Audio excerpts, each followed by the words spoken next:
নমস্কার বন্ধুরা, তোমরা সবাই কেমন আছো? চলে এলাম আবার একটা ভিডিও নিয়ে। আজকের কিন্তু আমাদের ডে 3-র পার্ট। আজকের আমরা স্কলারশিপ ক্লাস 8-এর ক্লাসটা করব এবং আজকের আমরা একটা নতুন টপিক শিখব। সেই টপিকটা হচ্ছে মিসিং ক্যারেক্টার। এই মিসিং ক্যারেক্টারের ওপর জিনিসগুলো শিখব, যেটা আমাদের ক্লাস 8-এর স্কলারশিপ বইয়ে পেজ নম্বর 14-তে রয়েছে। এবং এইভাবে প্রত্যেক দিন না হলেও পরপর একটা একটা করে ডে 3, ডে 4, ডে 5 এইভাবে ভিডিও আসবে। সেগুলোকে যদি তোমরা সঠিকভাবে ফলো করো, আশা করি তোমাদের একটা ভালো ফল তোমরা ক্রিয়েট করতে পারবে। চলো আমরা প্রথম প্রশ্নতে চলে যাই। এখানে দেখতে পাচ্ছি যে 3 ধরনের ছবি রয়েছে এবং ছবির পাশাপাশি কিছু সংখ্যা লেখা রয়েছে। এবারে দেখা যাচ্ছে যে প্রথম ছবিটাতে সবগুলোই ঘর পূরণ আছে, দ্বিতীয় ছবিটাতেও সমস্ত ঘর পূরণ আছে, কিন্তু মাঝের ছবিটাতে একটা জিজ্ঞাসা চিহ্ন আছে। অর্থাৎ আমাকে এই ছবি এবং এই ছবিটা দেখে বুঝতে হবে যে এটা কোন নিয়মে হচ্ছে। সেই একই নিয়ম ব্যবহার করে আমাকে এই ছবিটার সমাধান করতে হবে। তাহলে চলো শুরু করি আজকের অঙ্কটা।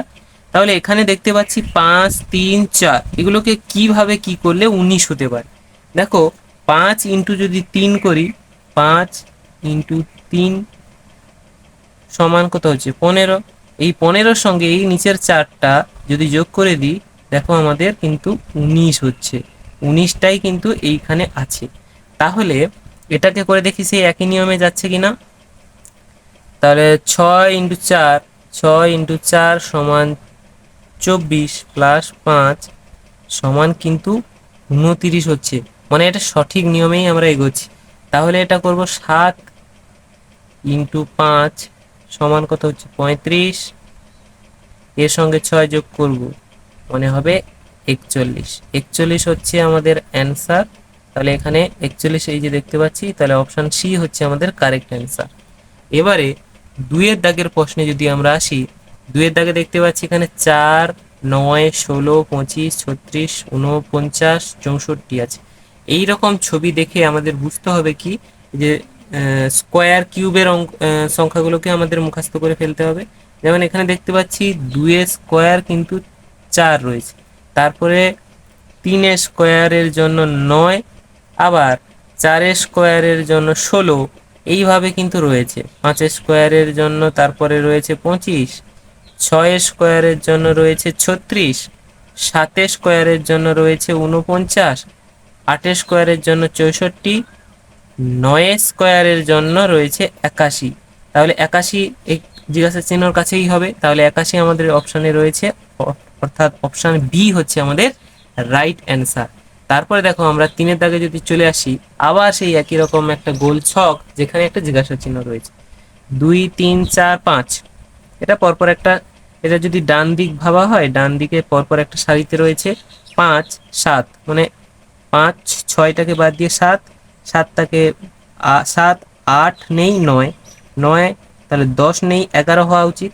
তাহলে 11 হচ্ছে আমাদের এখানে রাইট অ্যান্সার। একটু ভিন্নধর্মী প্রশ্ন, তবে এটা ডান দিক এবং বাঁ দিক করে একটা সমাধান করা হয়েছে। 4-এর দাগের প্রশ্নটা দেখো। 4-এর দাগের প্রশ্নটাতে বলা আছে 7, 16, 34, জিজ্ঞাসা চিহ্ন 142, 286। এটা কিভাবে করতে হবে না, যদি 7 দুগুণে করি, 7 × 2 করি, সমান হচ্ছে 14 হয়। কিন্তু 7 × 2 করলে আমাদের হবে 14। এই 14-র সঙ্গে 2 যদি যোগ করি হয়ে যাচ্ছে 16।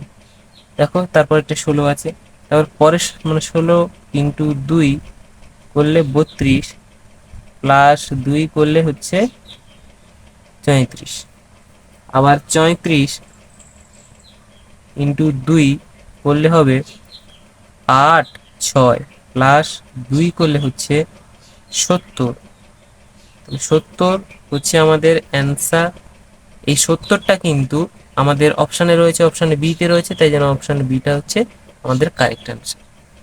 তারপরের প্রশ্নে আমরা চলে আসি। তারপরের প্রশ্ন 5-এর দাগ। এখানে আবার সেই একই রকম গোল চিত্র, কিন্তু এখানে দেখতে পাচ্ছি 8, 27, 64, 125। এখানে কিন্তু এই নিয়মটা ফলো করা হয়েছে। 2-এর কিউব সমান 8, 3-এর কিউব সমান হচ্ছে 27, 4-এর কিউব মানে হচ্ছে 64, 5-এর কিউব মানে হচ্ছে 125, 6 কিউব মানে হচ্ছে 216। এবার 7 কিউব মানে 7 ইন্টু 7 ইন্টু 7, তাহলে 7 7 49 হয় জানি, 49 ইন্টু 7, এই 49 ইন্টু 7 করে দেখবো, 7 9 7 63, 3 হাতের হলো 6, 7 4 28, 29 30 31 32 33 34, 343 হচ্ছে আমাদের রাইট অ্যান্সার। এইটা হচ্ছে আমাদের অ্যান্সার। এখানে 343 হচ্ছে উত্তরও আছে, যেহেতু আমরা দেখতে পাচ্ছি। আজকের ভিডিওটা কিন্তু এই পর্যন্ত। এই রকম আরও প্রতি রকম সুন্দর সুন্দর অঙ্ক বা ট্রিক্স তোমরা কিন্তু এই চ্যানেলের মাধ্যমে শিখতে পারবে। এবং তোমরা যদি ভাবে থাকো যে ক্লাস 8 একটা স্কলারশিপ দেবে, তাহলে আমার চ্যানেলটাকে কিন্তু সাবস্ক্রাইব করে রাখো, কারণ সমস্ত ভিডিও আমি আপলোড করব তোমাদের জন্য ফ্রি।